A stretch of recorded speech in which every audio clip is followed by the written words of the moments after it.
ब्राह्मण की सातवीं बेटी। तुलसी माता की कहानी। एक ब्राह्मण था, वह प्रतिदिन मंदिर जाता था। वह प्रतिदिन तुलसी माता की पूजा करता था। वह तुलसी माता से प्रतिदिन प्रार्थना करता था कि हे तुलसी महारानी मेरे आनंद करना। तुलसी माता ने सोचा कि यह ब्राह्मण तो बहुत सीधा है और गरीब है और प्रतिदिन मेरी पूजा करता है। मैं इसके लिए कुछ न कुछ करना चाहती हूँ।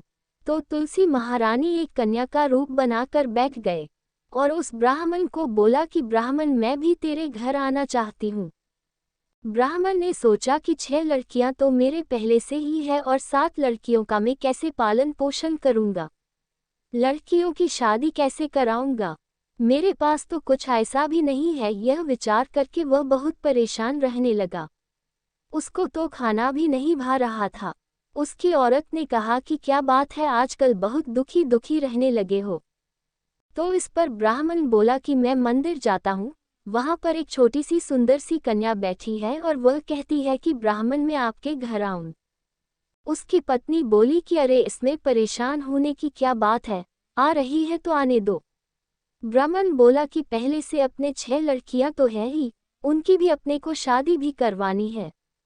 तो इस पर ब्राह्मणी बोली कि अरे ये तो कोई बात नहीं है, अपनी 6 लड़कियों की शादी करवाएंगे, वैसे 7वीं की भी करवा देंगे।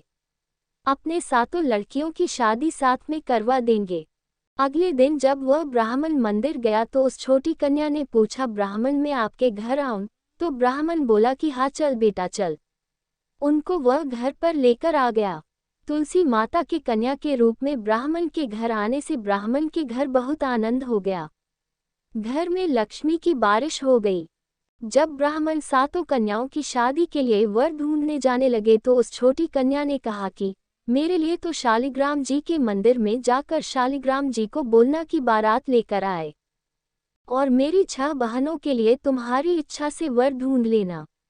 तुलसी महारानी की मेहरबानी से उसके तो सब जेवर कपड़ा खाना सब तैयार हो गया और अच्छी धूमधाम से उनकी शादी हो गई और उस ब्राह्मण के तुलसी माता टूटमान हुए। हम भी तुलसी माता जी से यही प्रार्थना करते हैं कि हे तुलसी माता जैसे आप ब्राह्मण पे टूटमान हुए वैसे हम पर भी होना और जैसा आनंद ब्राह्मण के करा वैसे हम सबके करना।